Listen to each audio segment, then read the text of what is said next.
Allez, aujourd'hui on va s'intéresser à ce petit boîtier qui est le Canon EOS R10, un des tout derniers boîtiers entrée de gamme de chez Canon. C'est parti.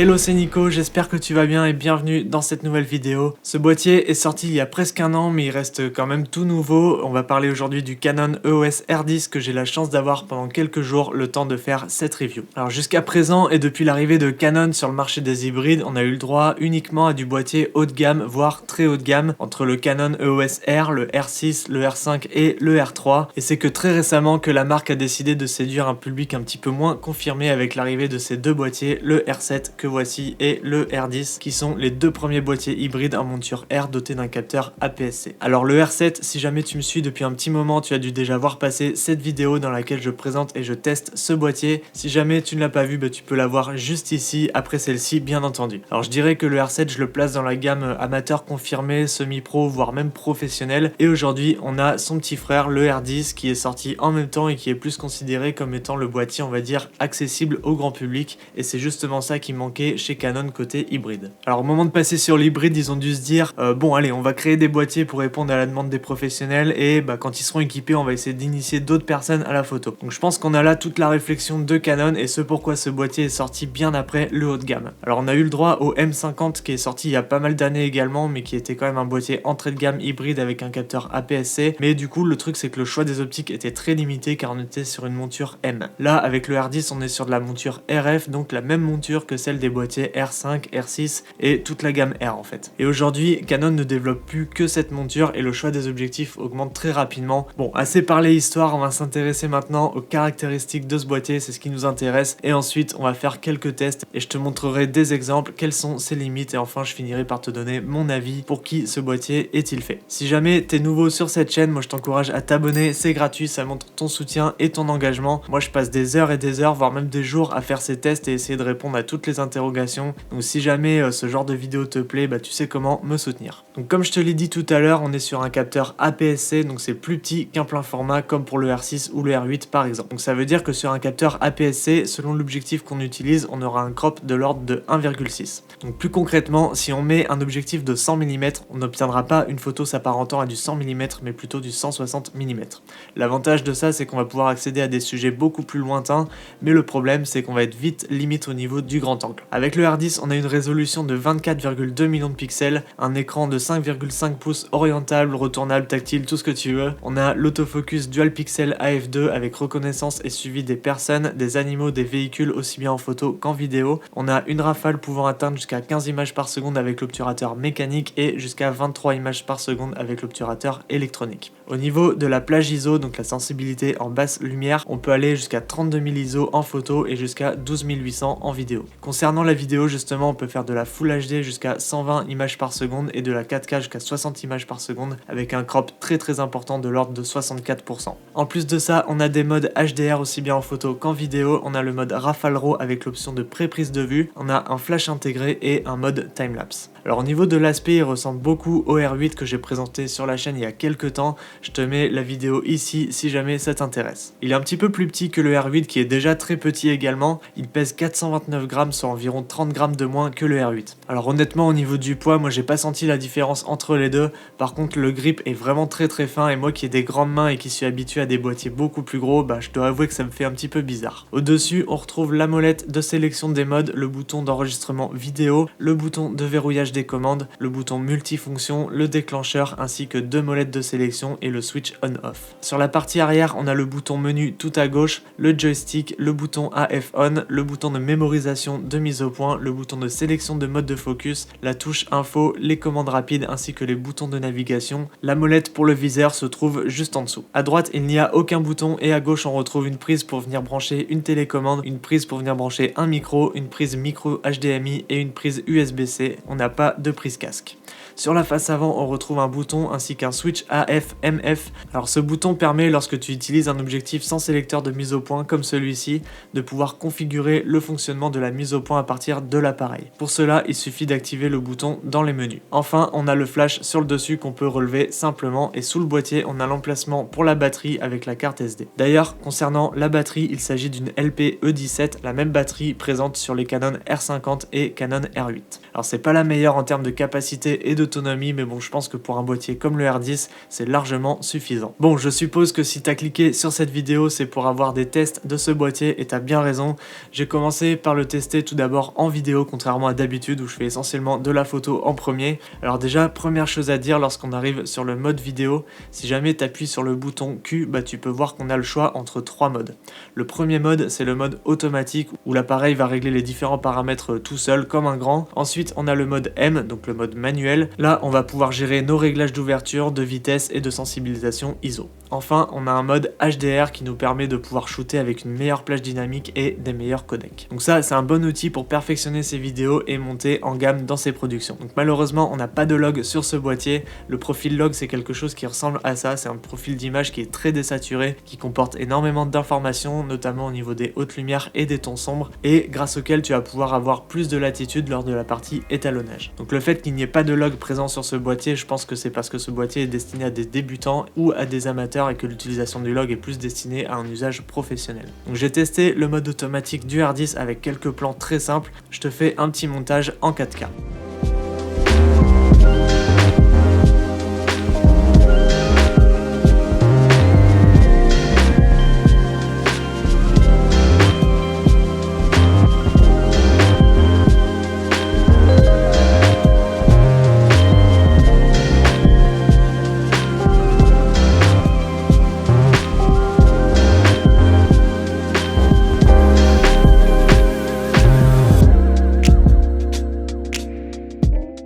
Pareil, pour le mode manuel, j'ai utilisé à chaque fois l'objectif du kit, à savoir le RFS 1845 avec une ouverture de f4.5.6.3.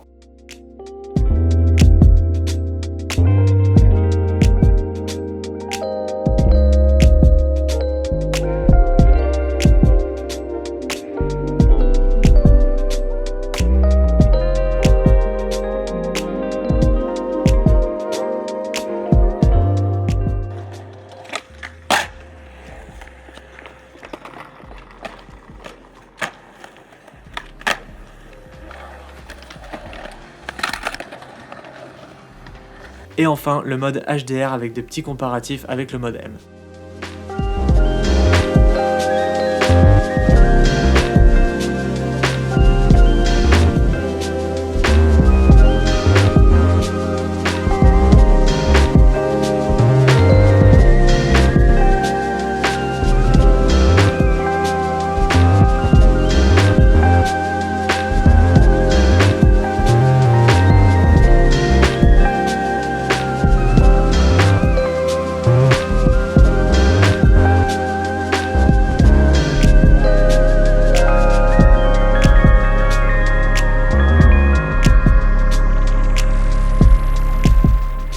Ensuite, j'ai testé l'autofocus, donc depuis des années, Canon fait partie des meilleurs dans ce domaine, donc j'ai voulu te montrer quelques exemples au niveau de la détection des yeux humains ainsi que des animaux.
Autre point important lorsqu'on fait de la vidéo, c'est la montée en ISO. Étant donné qu'on est sur un capteur APS-C, la montée en ISO n'est pas la meilleure. Donc à partir de quelle valeur justement on commence à obtenir une image comportant du bruit avec le R10. Donc parmi les tests que j'ai pu faire, je dirais qu'au-delà de 3200 ISO à peu près, ça devient assez compliqué. Donc du coup, c'est pas forcément un appareil qu'on va pouvoir utiliser en intérieur mal éclairé ou bien le soir ou la nuit. D'autant plus qu'avec l'objectif du kit qui a une faible ouverture, là on va vraiment être limite. Si jamais tu veux obtenir de meilleurs résultats en basse lumière, je te conseille plutôt de partir sur des objectifs à grande ouverture comme un 50 mm f1.8 par exemple. Ça c'est l'objectif que je conseille vraiment à toute personne qui souhaite s'améliorer en photo ou en vidéo.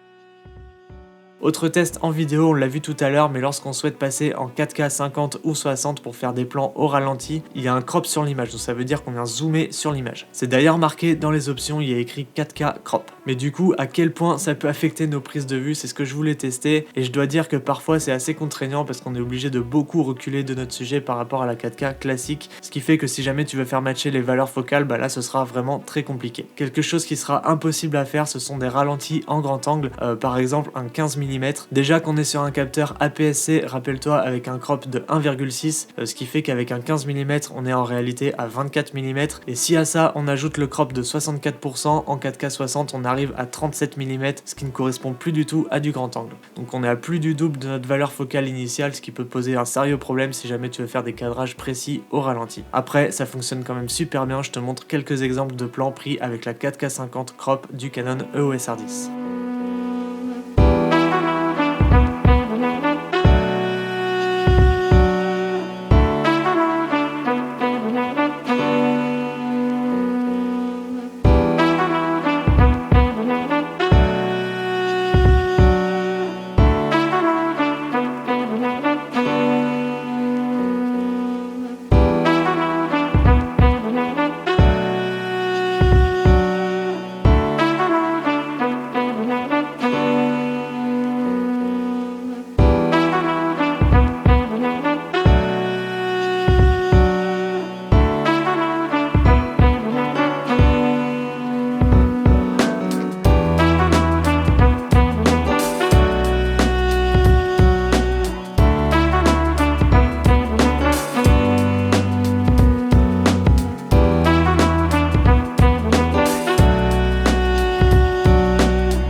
En vidéo, il est également possible d'effectuer des plans au ralenti directement depuis le boîtier. Donc pour ça, il suffit d'activer le mode cadence rapide et là tu pourras enregistrer en Full HD jusqu'à 120 images par seconde. Par contre, il n'y aura aucun son de capturé sur ton fichier, juste de la vidéo.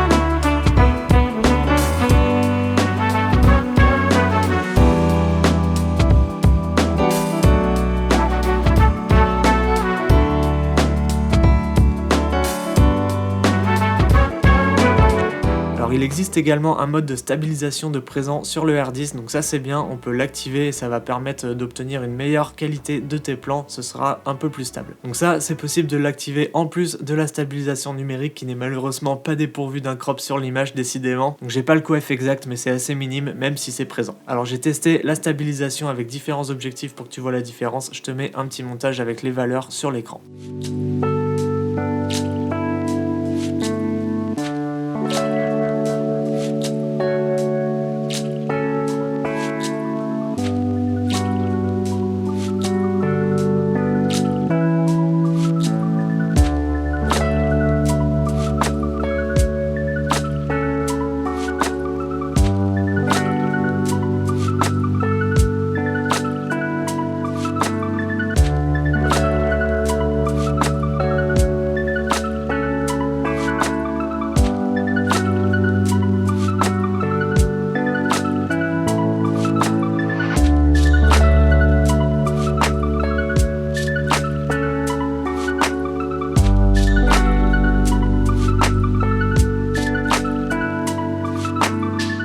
Ce boîtier est également utilisable en vidéo en tant que webcam, tu peux le configurer et le brancher à ton PC grâce à un câble USB-C qui l'alimente en permanence et tu peux t'en servir pour faire du live, du streaming sur Twitch ou sur YouTube par exemple. Donc vu que le R10 est très léger, il convient parfaitement à ce type d'utilisation, il est très simple à configurer notamment grâce au mode vidéo automatique.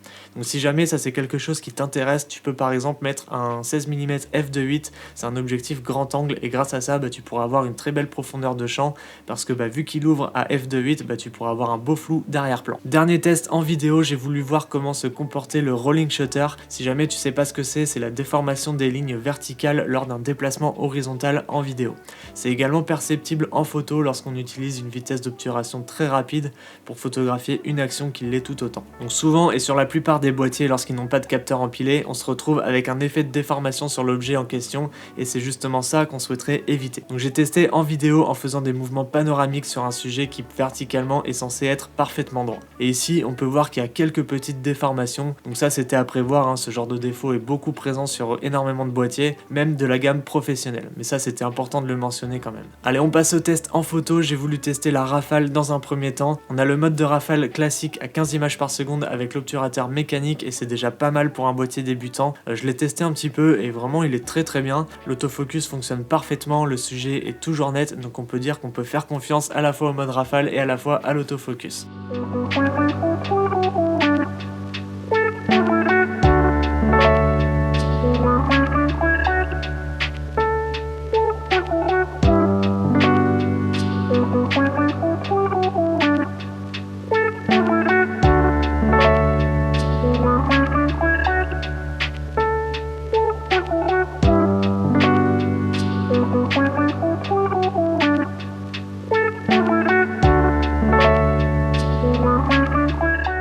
On a également le mode Rafale RAW et le mode de pré-prise de vue qui te permet de prendre des photos jusqu'à une demi-seconde avant d'avoir appuyé sur le déclencheur. Donc ce mode là te permet d'obtenir des rafales de photos de 23 images par seconde, ce qui vraiment pour un boîtier débutant est juste énorme. À titre de comparaison, moi le boîtier qui me filme en ce moment qui est un Canon EOS R6 permet uniquement de faire des rafales à 20 images par seconde et il est 2 fois plus cher. Donc vraiment c'est un super avantage de pouvoir avoir cette fonctionnalité, ça te permet vraiment de choisir la photo qui met le mieux en valeur ta scène. Donc ce mode de rafale RAW est parfait pour de l'animalier ou de la photo de sport par exemple. En plus, le fait d'avoir un capteur APS-C te permettra de cadrer encore plus près ton sujet grâce au coef multiplicateur de 1,6. Le petit souci par contre avec le mode Rafale RAW et avec n'importe quel mode de rafale d'ailleurs, c'est que ça remplit très vite la carte SD et que le nombre de photos sur la même rafale n'est pas illimité.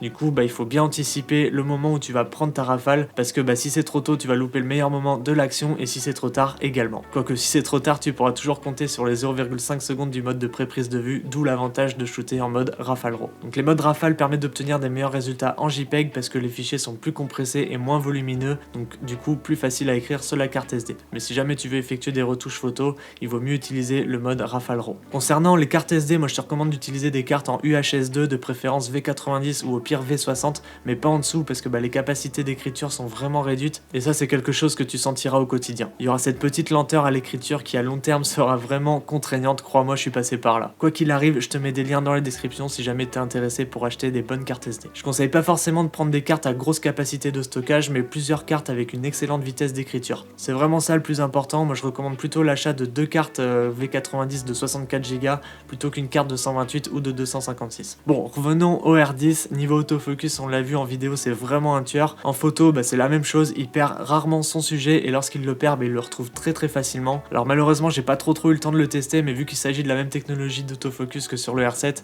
j'ai aucun doute quant à ses capacités. Je l'avais déjà testé lors de la vidéo de présentation du R7 et il y a que du positif à en dire. Et là, même avec l'objectif du kit qui n'a pourtant pas un autofocus très puissant, il arrive quand même à se débrouiller pour trouver et suivre son sujet. On en a parlé en vidéo, j'ai également pu tester la montée en ISO en photo. Alors comme pour le R7, ça ne fait pas de miracle, je dirais qu'au-delà de 3200 ISO, ça commence à devenir assez compliqué d'avoir un résultat propre sans passer par un outil de denoiser sur ordi. Je dirais que ce boîtier n'est pas vraiment fait pour l'intérieur ni pour les moments en soirée, à moins d'utiliser le flash. Mais bon, je vais être honnête, les flashs comme ça sur les appareils sont vraiment pas extraordinaires. On peut pas contrôler grand chose, ça fait des ombres assez marquées car on peut pas le diriger. Après, ça peut être cool pour un effet rétro en soirée, c'est assez à la mode. Donc si jamais c'est quelque chose que tu recherches, pas de souci, c'est fait pour toi. Sinon, je recommande quand même l'utilisation l'utilisation d'un flash externe, tu auras beaucoup plus de possibilités. Donc voilà, concernant la présentation et les tests du Canon EOS R10, alors c'est un boîtier qui s'adresse avant tout à des débutants en photo et en vidéo, ou bien des amateurs qui cherchent un boîtier léger, passe-partout et polyvalent pour se lancer dans la photo, ou bien pour des randonnées, du paysage, de la photo animalière ou la photo de sport par exemple. Alors je dis ça, mais il y a des tas de pratiques possibles grâce à cet appareil. Il peut également être utilisé dans un environnement de studio pour du live en vidéo, on peut le placer en tant que webcam et streamer avec, il n'y a pas de souci. Si jamais tu veux le prendre avec toi en vidéo, il peut être utilisé pour une chaîne YouTube, faire du fast cam, filmer des moments de la vie quotidienne, du vlog. Par contre, si jamais tu souhaites faire de la vidéo ton métier, je pense pas que ce boîtier soit fait pour toi. À mon sens, il propose pas assez de fonctionnalités pour qu'on puisse faire des productions avec des clients. Alors je dis pas que c'est pas possible de le faire, mais aujourd'hui les attentes elles se tournent plus sur des boîtiers plein format, capables de filmer en log avec une plage dynamique plus élevée, une 4K sans crop ou alors très légère. Donc, concernant le prix, on le trouve à 1099 € pour le boîtier nu et il existe différents packs avec des objectifs. Moi je te mets plusieurs liens dans la description si jamais ça t'intéresse. Moi je trouve que c'est vraiment un très bon rapport qualité-prix.